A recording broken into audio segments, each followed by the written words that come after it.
Di antara sumber akidah yang keliru adalah menjadikan akal sebagai sumber utama akidah. Dan ini banyak yang tergelincir dalam hal ini ya, menjadikan akal sebagai sumber akidah. Di antaranya firqah-firqah yang menjadikan akal sebagai sumber akidah adalah Jahmiyah, kemudian Mu'tazilah, kemudian Asy'ariyah ya. Mereka menjadikan akal sebagai sumber akidah mereka. Bahkan mereka mengatakan dalil taqdimul aql ala naql, mendahulukan akal daripada dalil. Ini suatu kaidah yang dibuat oleh Ar-Razi yang dia namakan dengan al-qanunul kulli, yaitu kaidah yang universal. Bahwasanya kaidah ini menyatakan kalau bertentangan antara akal dan dalil, maka didahulukan akal daripada dalil. Kenapa? Mereka mengatakan akal menunjukkan suatu yang pasti, adapun dalil masih suatu yang dipersangkakan. Maka jika dipertentangkan antara suatu yang pasti dengan yang dipersangkakan, maka menang yang apa? Yang pasti. Ini diambil dari pemikiran filsafat, sehingga dengan akidah ini, dengan dalil ini menjadikan akal sebagai sumber akidah, akhirnya mereka banyak menolak atau mentakwil ayat-ayat sifat. Menolak dan mentakwil ayat-ayat sifat. Saya kasih contoh sederhana. Kita bicara tentang Allah Subhanahu wa taala di atas, dalilnya terlalu banyak. Bahkan Al-Imam Ibnu Qayyim mengatakan ada 1000 dalil bal alfani, bahkan 2000 dalil. Bahkan kata Ibnu Rushd Al-Hafidh, dia mengatakan semua syariat dibangun di atas Allah di atas. Syariat Islam dibangun di atas Allah di atas. Dalilnya apa? Al-Quran turun dari atas. Malaikat turun dari atas. Melapor kemana? Ke atas. Nabi SAW Isra Miraj naik kemana? Ke atas. Nabi SAW berdoa angkat tangan ke atas. Syariat Islam dibangun di atas keyakinan Allah di atas. Seandainya ternyata Allah tidak di atas, ini semuanya tipuan, hanya permainan teka-teki. Kalau tidak Allah tidak atas, terlalu banyak yang mau ditakwilkan, terlalu banyak ditakwilkan. Waktu Nabi haji wada, dia mengatakan, wahai para sahabatku, apakah aku telah menyampaikan apa yang Allah amanahkan kepada aku? Ya. Maka para sahabat mengatakan, nashhadu annaka qad ballagta risalah. Kami bersaksi ya Rasulullah, engkau telah menyampaikan risalah Allah. Wa nasahtal ummah, engkau telah menasihati umat dengan sebaik-baiknya. Ya. Wa addaital amanah, engkau telah menyampaikan amanah dari Allah Subhanahu wa taala. Maka Nabi mengatakan, Allahumma syhad. Dia bilang, ya Allah, persaksikanlah mereka. Ya Allah, persaksikan apa? Mereka. Waktu bilang Allah, Nabi tunjuk ke mana?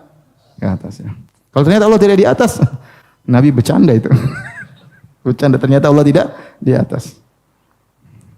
Terlalu banyak dari Nabi berdoa, mengangkat kedua tangannya. Waktu Nabi SAW pindah ke Madinah, pingin kiblat dirubah dari Baitul Maqdis menuju ke Mekah, menuju Ka'bah, Nabi selalu lihat ke atas. Apa kata Allah?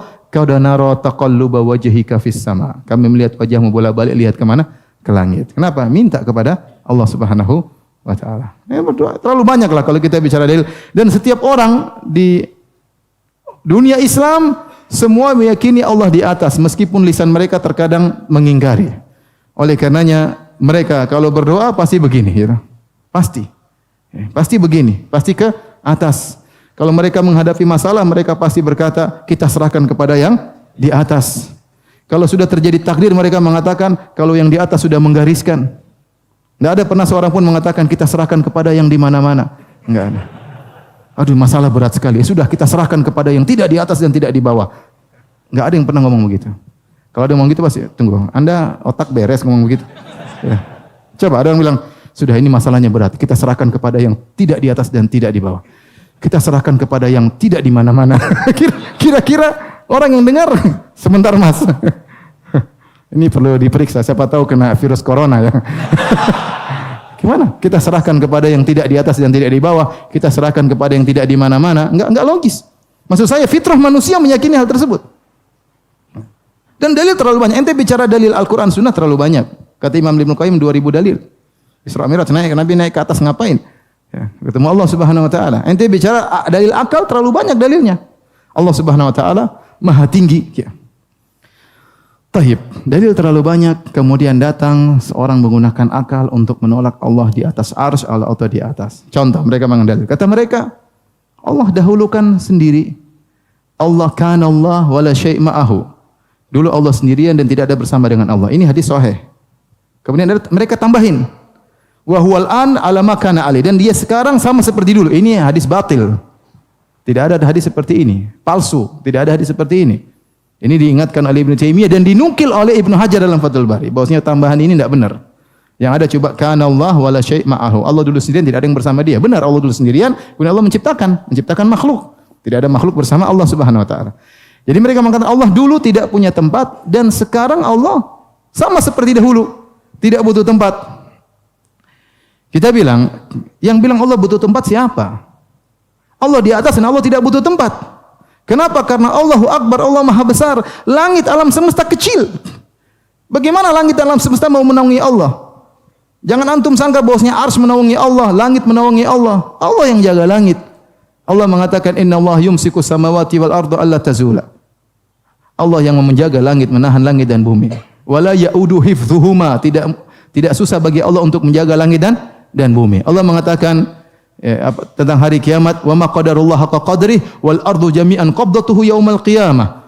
Mereka tidak mengagungkan Allah dengan sebagaimana mestinya. Pada hari kiamat bumi dalam genggaman Allah. Was samawati matwiyatun bi yamini, dan langit dilipat dengan tangan kanan Allah. Ini gimana?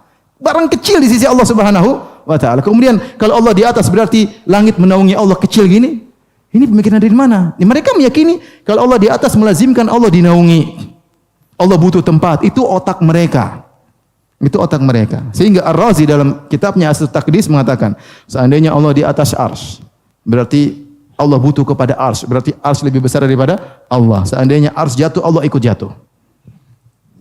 Ini logika dia, otak dia sampai sini, dan dia menamakan logika tersebut suatu kepastian. Perhatikan, suatu kepastian absolut. Otak mereka dikatakan sebagai absolut. Sementara yang lainnya dalil dikatakan apa? Dhanni, suatu yang relatif, yang tidak pasti.